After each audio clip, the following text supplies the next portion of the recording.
Hello guys. Yan, nilagyan namin ng highlight. Yan. Tapos kinulayan namin ng kulay blue. Lahat yan kulay blue. So, ang previous color niya is kulay brown.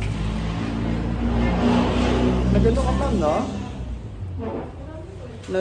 Nag-bleach ka dati lahat. Tapos, ginawa mo, kinulayan mo na. Nag-bleach siya dati, tapos kinulayan niya yung dark brown. Pumupas na yung dark brown na kinulay niya, nagiging golden copper. So, golden copper. So, ang ginawa namin, nilagyan namin ng highlight. Yan. Tapos, kinulayan namin ng blue na lahat. Yan. Tingnan natin yung result. Ang ganda ng labas nito. Kasi alam nyo yung blue, ang tagal kumupas. Pag kumupas siya, nagiging as white ang dating. Doon sa mga naka-bleach, lalo sa highlight. Ayan.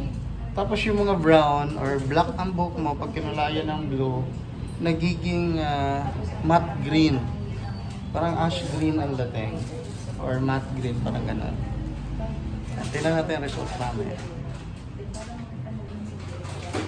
Yan ang ating model for today, si Madam. Ano pangalan niyo po? Oshin. Oshin. Oshin? Parang hirap bigkasin. Ano po? Ikaw nga po? Oshin. Hindi ko mabigkas, guys. Ayan, tingnan natin ang result natin. Hello guys, ayan. After 4 hours, 4 hours namin ginawa. Ayan ang result. So yung pagiging ano niya, golden copper blonde. Ang ganda na nagiging base color niya. Nagiging matte green. Pero blue ang kinulay namin dyan. Ayan, ganda. Ayan.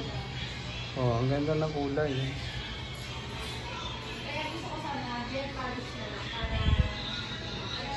Pwede mo siyang galawin lang. Dalawang cup.